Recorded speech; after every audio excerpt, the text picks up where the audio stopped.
Hi guys, so it's me again and gagawa ko ng another video tungkol doon sa experience ko sa interview ko sa Swedish Embassy in Bangkok because I realized na yung sa una kong in-upload, wala pala akong masyadong sinabi doon on the day mismo sa interview because iba-iba yung mga pinagtatala ko doon and humaba na yung video. So anyway, here it is. Okay, so just for reference guys, yung in-applyan ko po ay residence permit on grounds of marriage because I am married to my husband. Of course, ano pa ba? Hoy! Malamang! Okay, joke. So yun nga guys, no? So ano ba?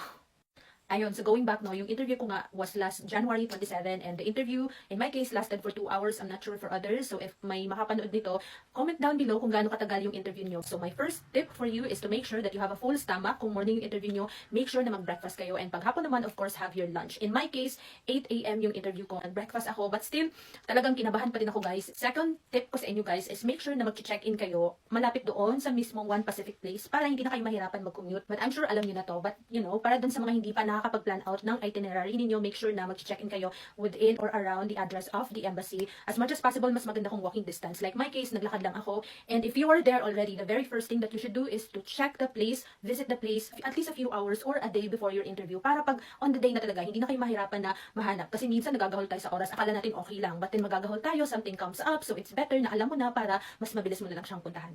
And pag okay ka na doon, umakyat ka na sa 8th floor and hanapin mo yung red carpet and romampa ka na doon.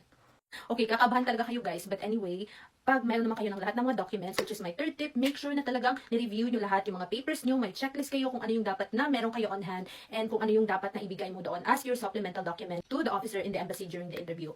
So pag akyat mo nga doon sa 8th floor and bumukas na yung elevator, ding, hindi ka mawawala kasi sobrang lapit lang talaga. Pagkalabas mo ganyan sa elevator, mga 2 to 3 steps lang, nandun na yung mesa or yung reception or yung receiving area nila. So on the day that I was there, may dalawang lalaki doon na magre-receive sa atin. Sasabihin lang natin yung pangalan natin and yung time ng appointment natin at i-check nila doon. And my fourth tip for you is do not come there too early, but of course not too late naman. So make sure to allot at least 15 minutes bago yung interview mo. In my case, may nakasabayan akong Pilipina din that was scheduled for 9 AM but she came there 7:45. Kasama ko siya sa elevator. So she was too early by an hour. So she was advised to go down and wait there and come back when it is like around 9 na. So make sure na maging maaga ka but not too early naman. After that, magsi-security check lang sila sa'yo. Iiwan mo yung mobile phone mo doon kasi it's not allowed to bring it inside the premises of the embassy. Pagkatapos nun, papapasukin ka na. Hindi ka talaga maliligaw kasi mismong doon sa hallway, as far as I can remember, 3 doors lang yung nandun, 2 magkaharap, tsaka isa dito which is the toilet. Ito yung sa embassy. So pagkapasok mo doon, kukuha ka ng number, tapos uupo ka, maghihintay ka lang na tatawagin yung number mo. And it's a fast pace guys kasi lahat ng mga pumupunta doon ay yung may mga appointments lang. So mabilis lang talaga yung pagtawag ng number. So pag tinawag ka, the first thing that you will do is